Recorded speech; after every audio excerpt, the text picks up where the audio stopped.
आकाशवल्लेपविदूरगोऽहम् आदित्यवद् भास्यविलक्षणोऽहम्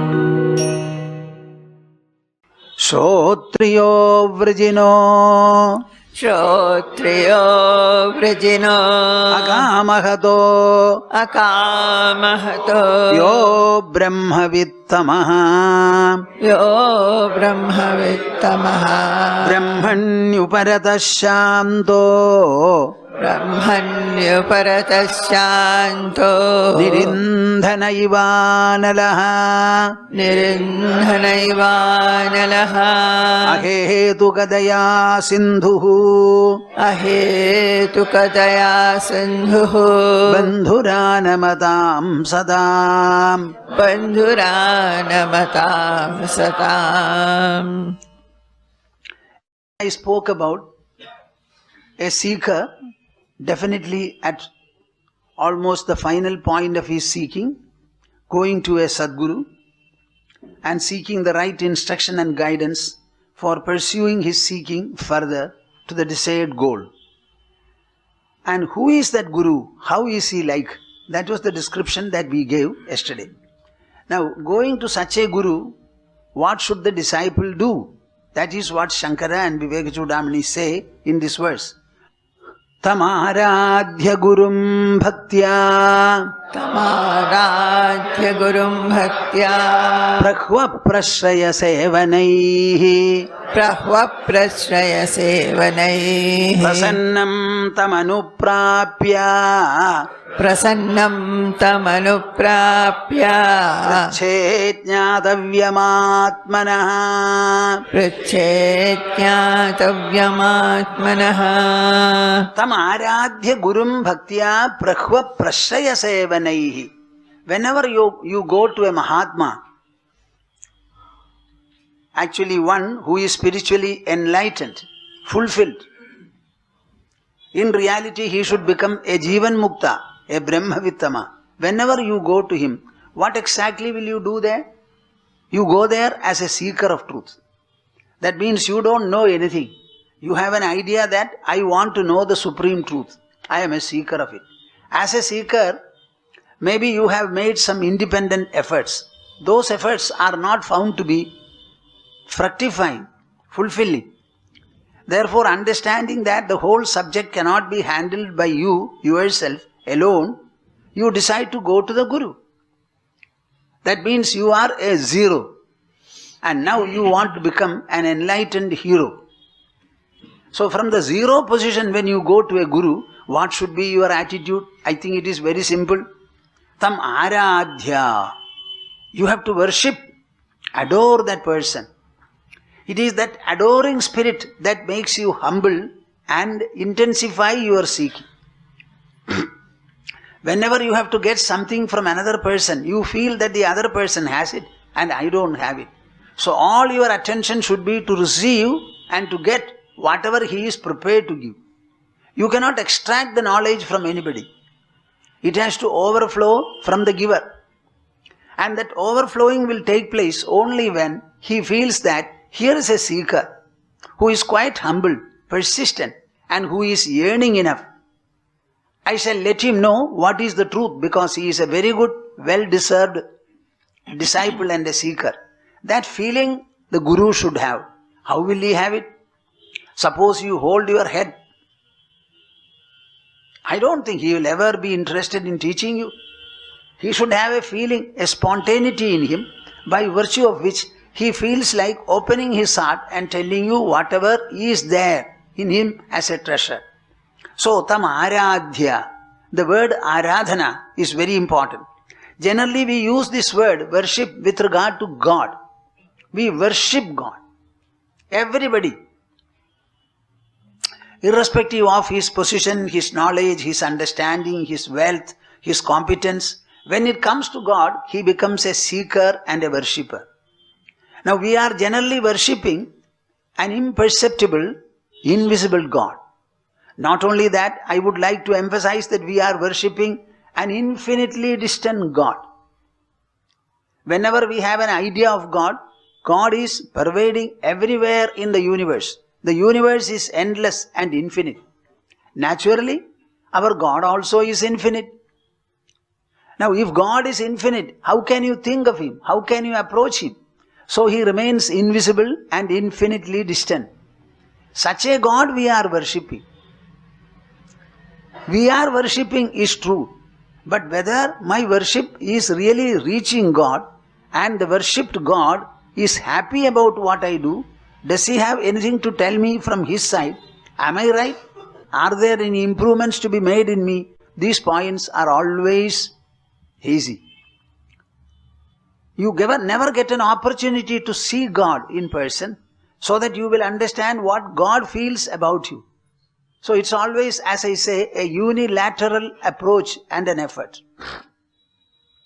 Here it is different. The entire attention is turned from God, so to say, to the Guru. If from God you could achieve whatever you want, then I don't think there is any necessity for going to a Guru. Because he is impersonal, he is invisible, and he is infinitely distant. From such a source, you will never have an interaction. It can never be a bilateral pursuit. When you go to the Guru, it becomes entirely different. So the object or the subject of attention turns from God to the Guru. And the whole Aradhana will be of the Guru, towards the Guru, about and around the Guru. So he has to do Aradhana, tam Aradhya, Gurum Bhaktya, with devotion.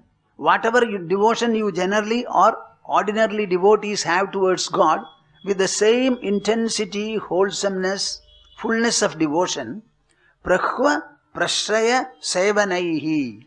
There is a difference between worshipping God and worshipping the Guru. God remains always invisible. He has no form. You cannot interact with Him. But Guru is a human form. Only when he becomes a human, he will be able to humanly interact with you, humanly communicate with you. Suppose he remains a tiger and you are a human. Do you think a tiger God can teach you? A lion God cannot teach you? He has to be a human God. So the entire worship turns towards him.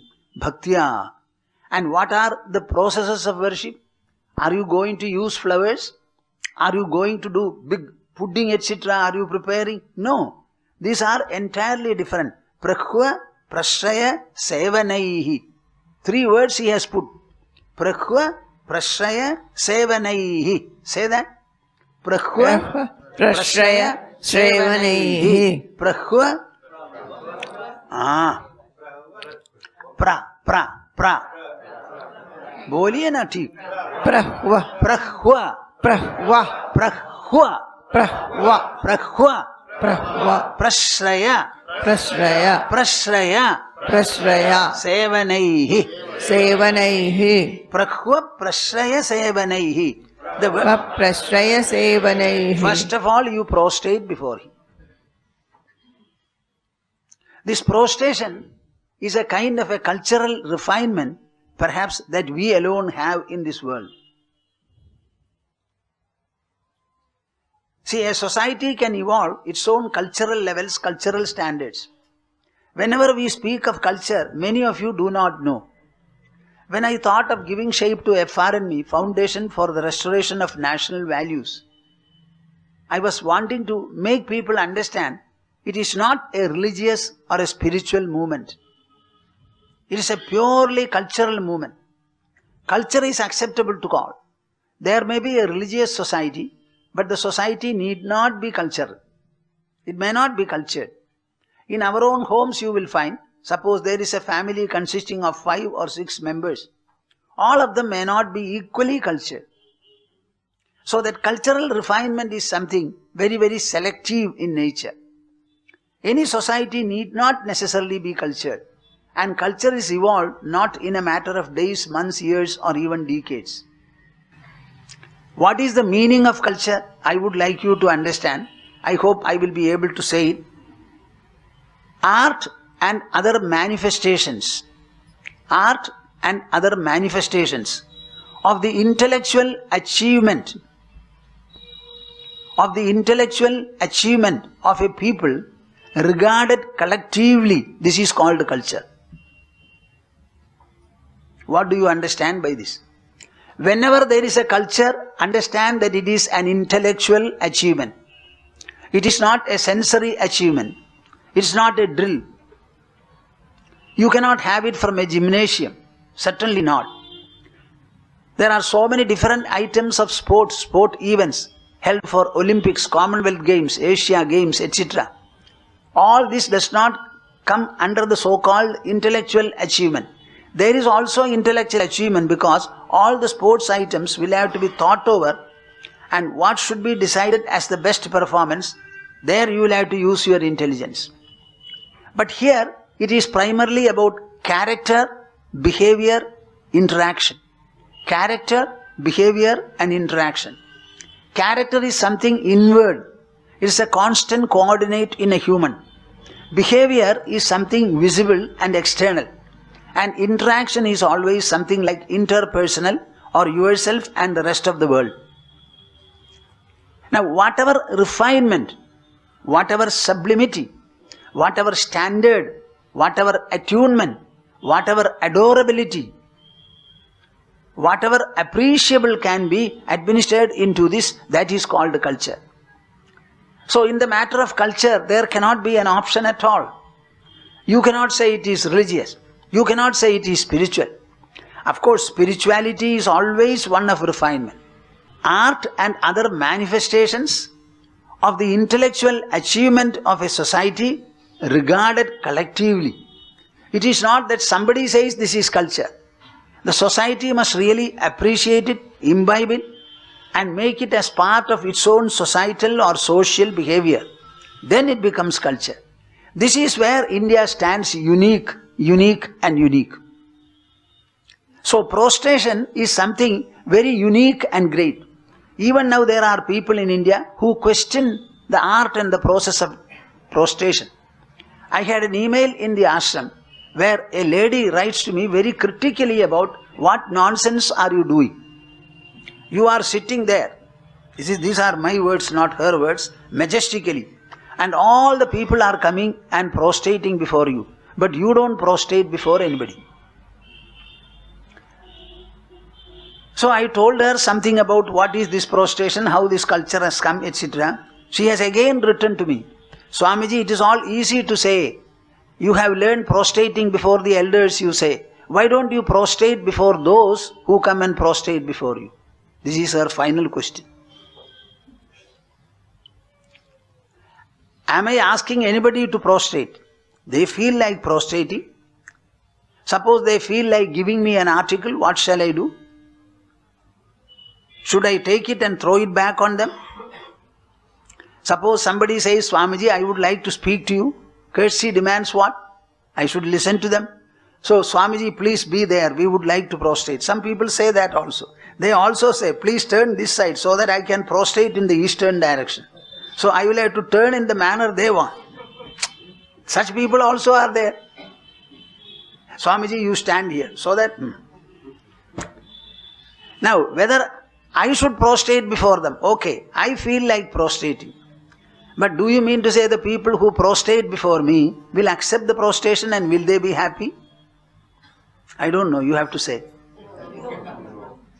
We are prostrating before a stone, before a picture.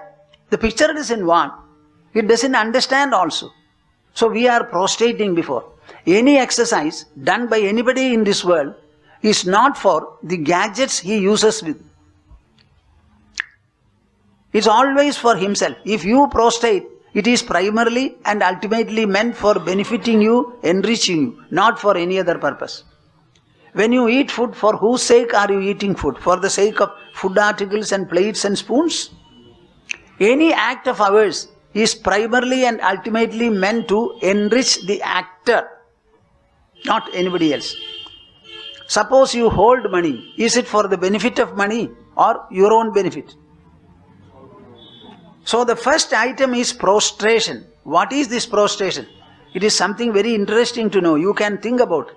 Physically, it is health giving. We are always erect. Except in the hours of sleep, we are never. Even there we want our head to be a little raised with a pillow. Our heart is here. The brain has to be given blood and that circulation is pumping up. That is why the head is very small. See, pumping upward is always difficult than pumping downward.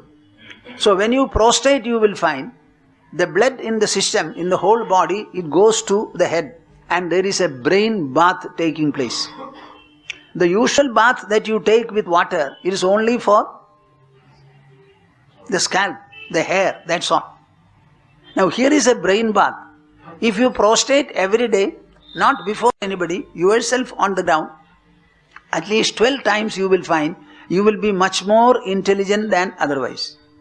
I tell the executives and also the students, whatever you want to learn and understand in 1 hour, I think you can do it in 40 minutes, if not 30 minutes.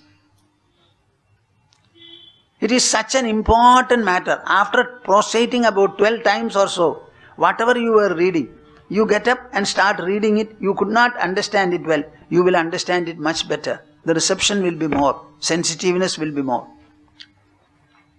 I would like to know, we are interacting with this world. This interaction, where does it take place, you tell me? When I am walking, is the interaction taking place at my foot level, feet level, or the ground level, or it takes place in the brain level? I am seeing. Seeing is done by the eyes, but the actual interaction in the brain, there is a stimulus generated to open the eyes and focus in the direction you want. And then while you are seeing, the seen things or being seen things, they are getting registered in the brain. So what is that receptional point in us? It is the head or the feet or the stomach. There are doctors also here. Now when you prostrate before anybody, it means that you are prepared to receive whatever he gives. And it enters through the head, not through the feet. And when you prostrate, it clearly indicates that I am not going to resist what you say. I am not going to attack you or assault you. I am very humble. I am prepared to receive whatever you are saying. How to make the other man know? How to make the other party know that you are ready to receive whatever he says? You are not a rebellious student. You are really a seeker who will always try to, just like a blotting paper, whatever the Guru says, he will be able to take. See, I have been talking to you for the past 56 years. If you have heard me, many of you have heard me, may not be all, for all the 56 years. I have been coming here for 47 years now. I think there are people here who have been hearing me for 40 years. If 40 years you have been listening to me, how much of information and knowledge you must have got? But have you had it? Did you take it properly? Was it registered in your brain? Were you guided by what you heard? These are very, very important questions. So the disciple indicates that I am fully yours. I am prepared to receive whatever you say without any resistance. I am very much attuned to whatever you say. I will not quarrel with you. I will not fight with you. I will not ask an unnecessary question. A question is asked for knowing. Some questions are asked to demonstrate that the questioner is intelligent. Such questions also are there. One man came to me and he asked me, Swamiji, what is the purpose of life? He was a professor of the Delhi University. So I was very much excited and I became ecstatic. This question and the manner in which he came. So I suddenly burst into a level of ecstasy and I said, purpose of life? You are asking me what is the purpose of life? Tell me, where are you standing? He said, I am standing on the floor of this house. Where is this house? Then he said, it is in Old Delhi. Where is this Old Delhi? He was not able to answer me. He should answer as a professor. Where is Old Delhi? Then I supplemented. It is in the subcontinent of India. Where is the subcontinent of India? I started asking him. One question after the other I asked, he was not able to answer me. Where is India? India is in the planet Earth. And where is this Earth? This earth is in space. Where is the space? This is a very legitimate inquiry. You are not taking it up. Where is the space? So we went up to that level. Now you see everything. You are a denizen of this earth. And the earth is a very microscopic planet in the whole hierarchy of planets and heavenly bodies in the universe. Everything I agree. The earth goes on revolving in its axis and it has its trajectory around the sun. Similarly, all the planets and heavenly bodies are moving and moving. On the earth you will find plants, creepers, trees. There are beasts, animals, birds, reptiles. All these things are there. Tell me, what is the purpose of the earth? And what is the purpose of the universe? The trees do not make such an inquiry. But they bear their seasonal flowers and fruits. The rivers are flowing, the clouds are shedding. The earth has never inquired about what is the purpose of my revolution. And being a son of the earth, how is it that you are asking? So the purpose of life is what? You are a human, and as a human, you express yourself with human faculties. In the sensory level, sensory expressions. Oral level, oral expressions. Mental level, mental expressions. In the intelligence level, intellectual expressions. And like that, you express yourselves just like anybody else will do. As long as you take food, it will be converted in the form of nourishment. It will be converted into blood. That will give you energy. The energy has to be expended. So you become active and interactive. Again you are feeling hungry. Like that, let the whole process of natural expression go on. As is the case with earth, as is the case with Mother Nature, as is the case with space, all the other things. This is the purpose of life. Live in harmony with nature, live in harmony with yourselves, and have a sense of fulfillment in doing whatever is possible to be done. I don't exactly remember what I answered him. By and large, this is it. He started rolling his eyes and said, he said, in the whole of my life, I have not prostrated before anybody except my father, but I am going to prostrate before you. Announcing that his prostration was very costly and rare. A professor, can you imagine? I have not prostrated before anybody except my father. Now I am going to prostrate before you. Please yourself. Now this prostration, do you mean to say I wanted it? And even in so doing I find there is an inadequacy and lack of humility. Because this introduction vitiates the whole prostration. And by so doing, who is at a disadvantage? I, whom he prostrate, I am at a disadvantage. Or he himself who prostrates.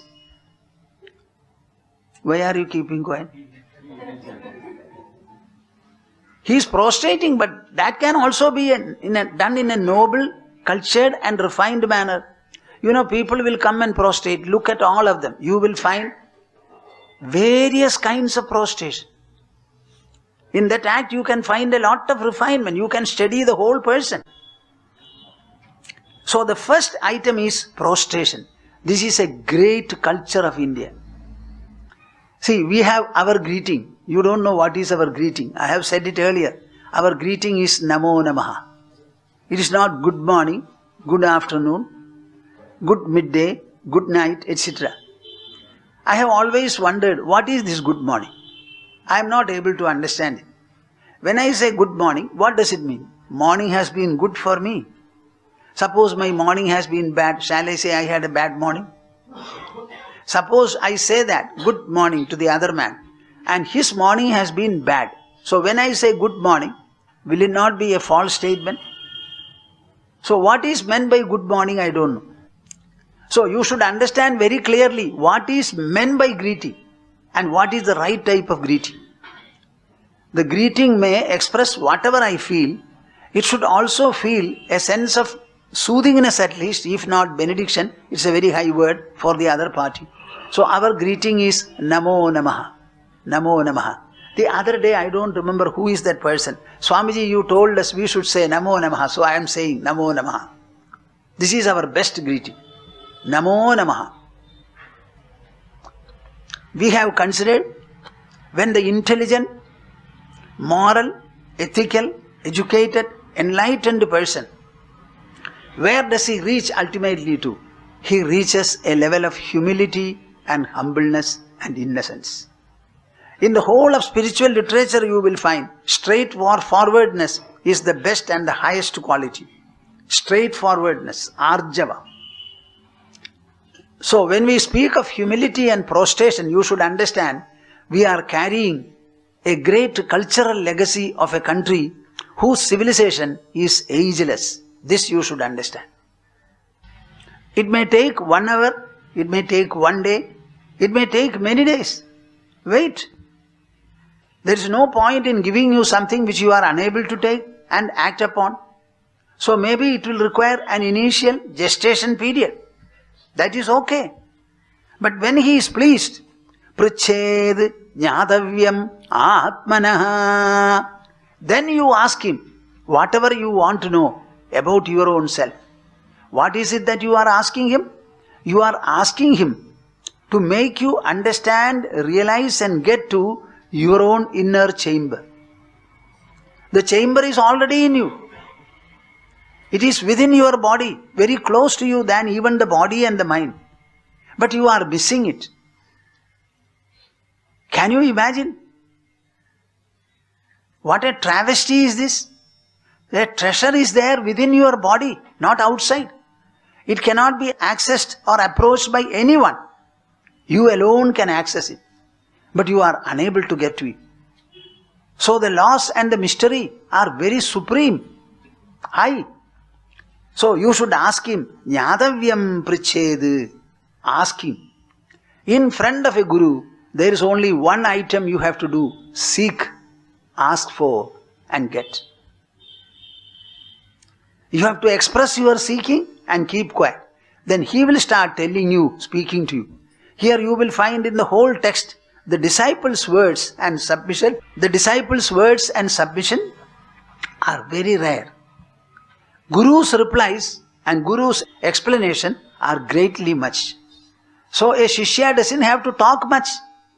There are some people who go on asking. I remember the first year I came to Jamshedpur. There was one person, his name was, if I remember correct, Narayananguti. I was staying with Nandini Verma and Nandini, the couple who brought me to Jamshedpur first.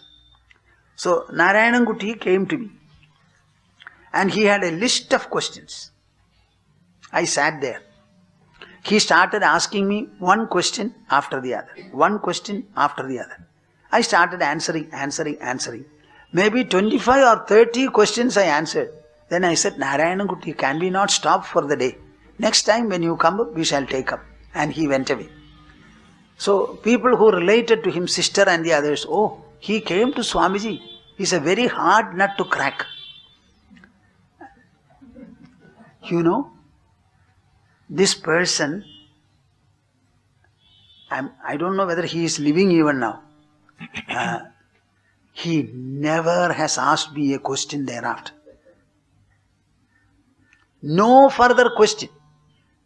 That day 25, 30 or 40 questions he asked. Thereafter no question. He would come to me, prostrate before me, sit by my side. If I tell him something, he will hear. Otherwise nothing. This also has happened. After all, how many questions are there? I would like to know the truth. Please tell me that. I have nothing else to say. I only want to know the truth. When I know the truth, everything will be complete and full. Till I know the truth, nothing is going to be complete. I have written in my book, my beloved Baba, a very interesting episode. I don't know whether you have read them. See, my Gurudev told me, a very tall man, a sannyasin, his name was Swayam Jyoti Tirtha, and he was coming from Gujarat. He one day came and walked into the kutira in which my Gurudev was living, and he said, prostrated before him, yes, why have you come? I have come here for Brahmajnana. I have come here for Brahmajnana. You alone can give me Brahmajnana. Tell me whether you will give me or not. Then only I will stay. My Gurudev said, is Brahmajnana to be sought and given in this manner? I don't know you, I am seeing you for the first time. You are also a sannyasin and not a simple sannyasin, big sannyasin, sufficiently aged, mature and all that. So, why don't you stay here? Let me know you, you can also know me better. And after a few days we shall discuss the subject. No, I will stay here only when you promise that you will give me Brahmajnana. Then my Baba said, okay, you stay. And Baba initiated him and he started closing his eyes and meditating, getting absorbed into himself. So there were some other disciples, they started making fun of him. When others were talking, he would close his eyes and sit, absorbed. So, people are very funny. So they said, maybe they were all jealous of him. We are all talking and he is keeping quite like this. So he said, we will start. Whether you are really absorbed or not, we will hit you and see whether you are absorbed.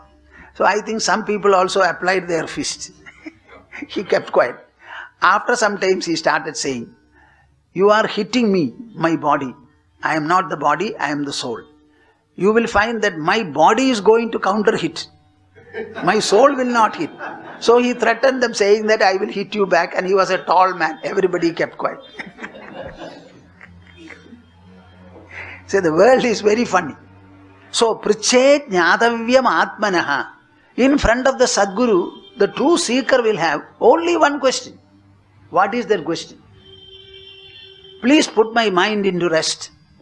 Please give me self-realization. Make me a Jivan Mukta. Let me have peace and forever and ever. Only one question you will have. How many questions? For what purpose? Self-realization is that state where all questions dissolve. No questions will be there. The last thing to disappear in a seeker's mind, life and pursuit, that is the question. What is the last question that you will have if you realize the truth? Swamiji, have I realized the truth or something else? Do I have realization? Do I have realization? That is also a question. And the answer has to be there. You don't require further verification. When this question was discussed, my Baba, Gurudev replied, see, a pregnant woman, when she delivers, does she have to be told that you have delivered? Similarly, you will know. So the question, that is the last item to come up from the human intelligence. Mind will be at peace, but the intelligence may question, is this peace the final one? Or something more is there? Have I attained the Supreme? As if when you have attained, you are going to tom-tom saying that I have attained. What is this? You may attain, therefore what? Remain as a person of attainment. Why further question? Have I attained? Suppose I give you a certificate that you have attained. What are you going to do with the certificate? It's very strange. Vidyade hridaya grandhihi chidyante sarva samshayaha kshiyante chasya karmani tasmin drishte paravare. When the supreme truth is known in the high and in the low, in the subtle as well as in the gross, three are the benefits. Hridaya grandhihi vidyate. The knot of the ego will be broken forever or untied forever. Chidyante sarva samshayaha. All the doubts will be completely dispelled. Kshiyante chasya karmani. All the karmas, namely the sanchita, the prarabdha and the agami, all the three kinds of karma will be completely exhausted. Nothing will survive. Now this is the test paper for you. You decide for yourself. So only one question is there. Priched jnatavyam atmanaha. Whatever you want to know, you ask him. People come seeking Diksha from me. I take them to the Diksha room. Now in the ashram we have got specially a room for it, an air-conditioned hall, where it's a silent hall, soundproof. So I sit with them. I explain to them what is Diksha, etc. and finally said, close your eyes, sit for 1 or 2 minutes and let me know very clearly what you want from me. I don't want to know other things. You have come to me and you want to be initiated by me. So let me know very specifically what exactly you want.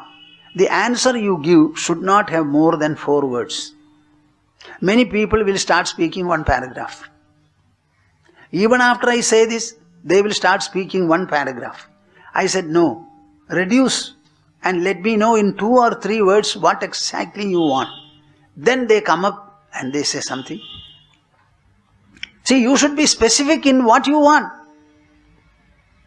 There are many things around you. Come to a conclusion as to what you want. I think we must be able to decide upon it. Some people will say, I want guidance to my life. I want guidance to my life. Even then 6 words. They don't say, I want guidance or guidance. Some people will say, I want to grow spiritually. Very rarely people say, I want self-realization.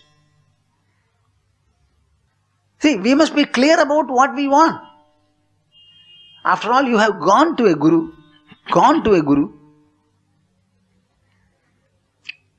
And it is the last going that you have. This is going to be the last quest and the last attainment in your life. So give it the importance and the place that it deserves.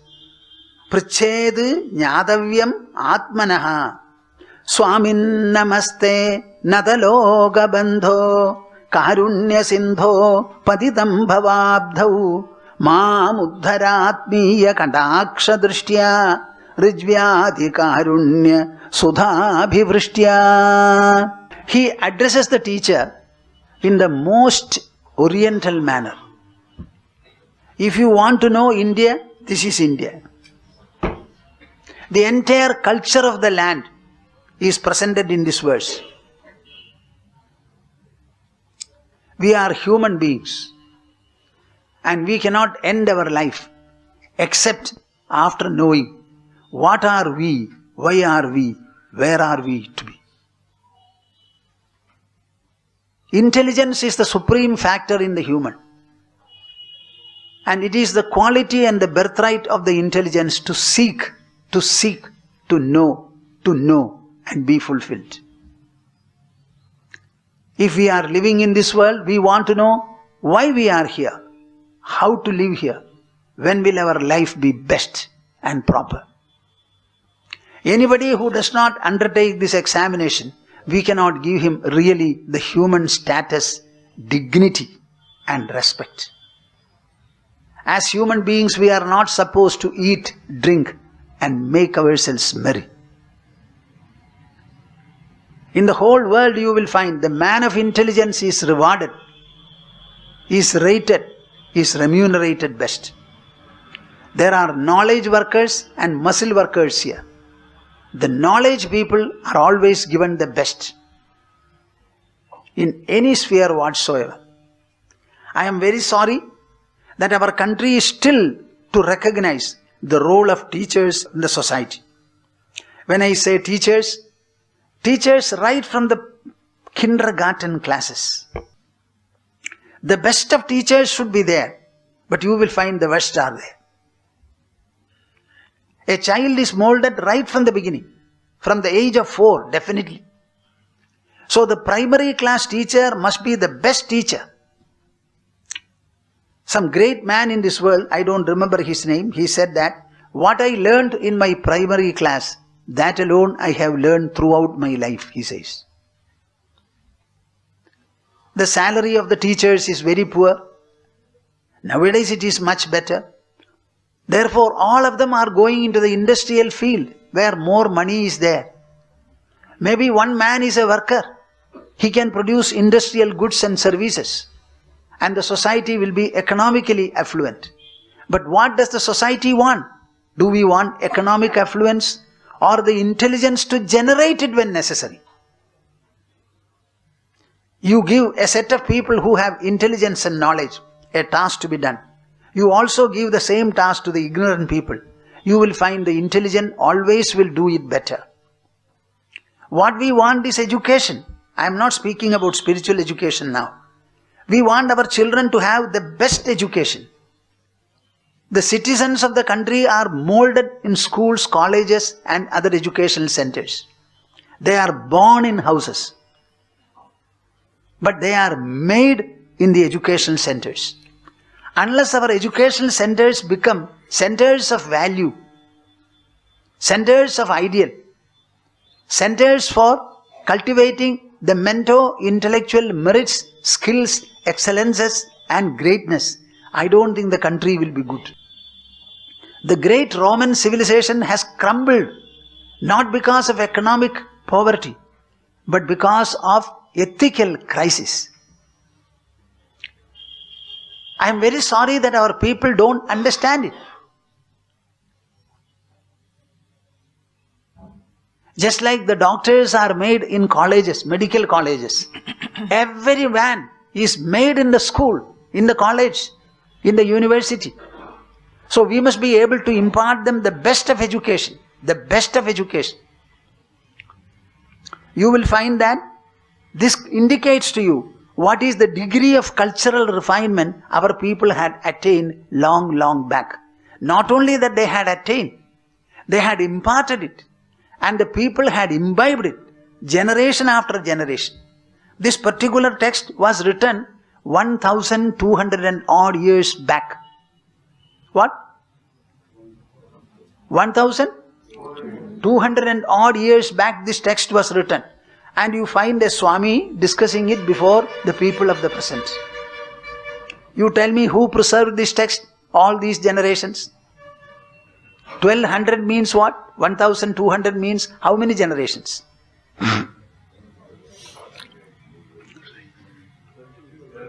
At least 50 generations, is it not? 25 years per generation. See, how many years back was it written? And one man wrote it. A few people must have read it. They did not keep quiet. They imparted it to the others. And all of them imbibed it because of the relevance it has, the beneficial nature of it, the ambrosial effect of it.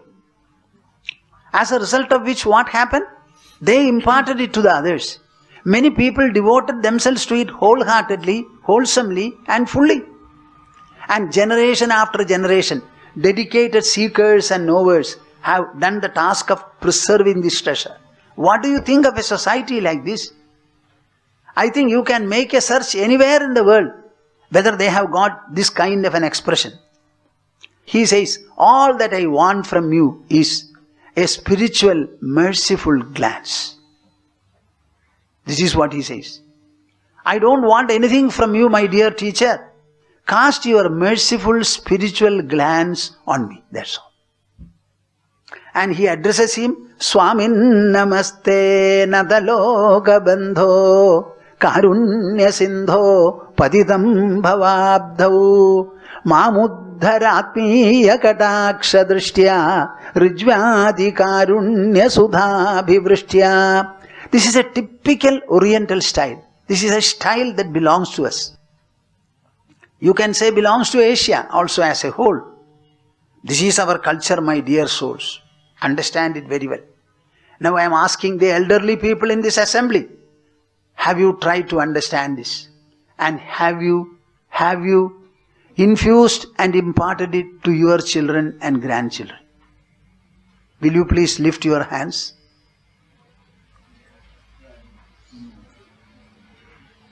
Not many. The majority belong to the modern generation. See, understand the misbehavior that you have incurred in your life. After all, we belong to this country, India.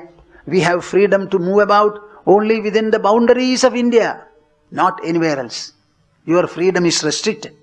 You cannot go beyond the country unless you are permitted to go and permitted to go there. And we don't have a feeling of nationalism. We don't have a cultural patriotism. You may have a political patriotism, but we must have a cultural patriotism. That cultural feeling is not there. This culture comes not in one generation. Don't think that America has got a culture. It has to evolve a culture during the remaining 500 or 600 years.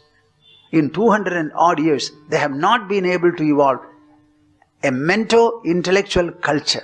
All that I can say about the American society is that they are an open society.